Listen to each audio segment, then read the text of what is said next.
Where the carcass lay, there were dozens of unhappy men. They cut the disgusting food into pieces and devoured it raw, wrote one of the participants in Napoleon's invasion of Russia years later. Such was the fate of the soldiers of the Great Army during the retreat from Moscow. On June 24, 1812, when Napoleon's invasion of Russia began, the French emperor had in his possession 600,000 select soldiers. 4 months later, on October 18, when the order to retreat was given, little more than 100,000 men remained. Like a Mongol horde, the huge column of Napoleon's army looked more like a horde of Mongol nomads than an army of punitive and victorious armies. No one realized at the time what horror awaited the retreating subordinates of the French emperor. Initially, the weather favored Napoleon's subordinates and their allies. It was warm, sunny, and windless. However, the good weather quickly passed. On October 29 it was 9 degrees below zero and the first snow fell. There was strong wind and snow on the 31st and everything was white on the 1st of November. November 5th was the last day of fall because there was a terrible change at night. From a low overhanging gray, cloud-covered sky,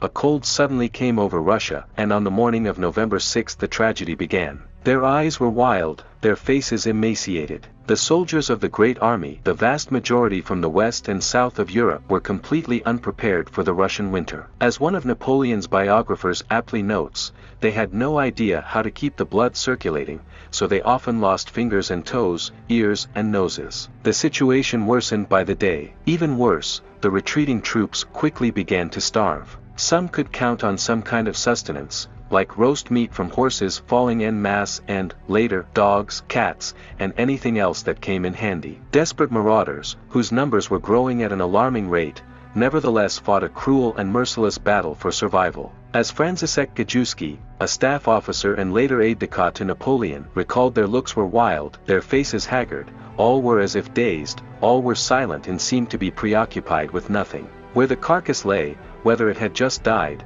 or whether the animal had died in our march to Moscow, there were dozens of unhappy people. They cut the disgusting food into pieces and devoured it in its raw form. They killed each other for a sack of flour. Lieutenant Antony Rozwadowski reported that he saw with his own eyes how soldiers were killing their own lieutenants to take a piece of bread from them. Smolensk was the first major center on the route of the retreating remnants of the Great Army. The Vyarushi yearned for a moment to reach the city. They hoped to find a safe haven where they could winter. But disaster awaited them. The hungry soldiers, seeing the well-stocked warehouses for the first time since their departure from Moscow, completely lost their heads, and discipline among them was broken. Some ate so much and with such haste that they died within hours, others could not find anything to eat. People killed each other for a sack of flour. Several soldiers robbed a chest of bottles of vodka and locked themselves in an abandoned house with their booty. The next morning they were found dead among the scattered empty bottles. The embezzlement of supplies became alarming.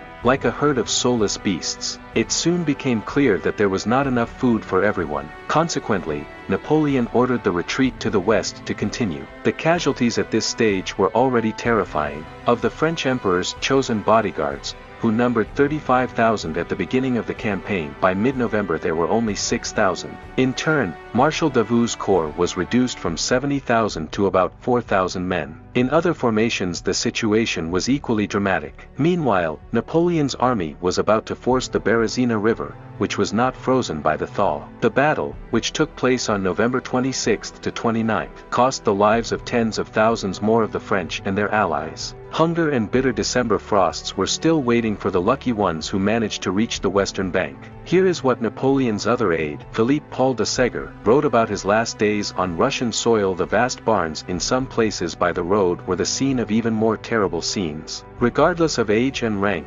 soldiers and officers, like a herd of soulless beasts, crowded into these barns around meager fires. The living trampled on the dead and, indifferent to everything, lay down on them without disgust. More marauders soon approached, unable to penetrate the crowded barns and often besieging them for hours. A terrible balance. Those who survived until morning usually found piles of corpses and extinguished fires. To get out of these catacombs, one had to pass through this horrible rampart of corpses, which made mute groans and sighs in some places. Attacked by Cossacks, frozen to the bone and hungry, the soldiers were not exempt even from cannibalism. As de Segur later noted in his report, members of the Grand Army in Zuprin near Vilnius, they set a few houses on fire to keep warm for a while. With a cursed laugh on their distorted lips, they threw themselves into the fire and died in terrible convulsions. An army representing one of the most civilized nations in Europe, an army once so brilliant, an army whose name was still omnipotent in so many conquered capitals,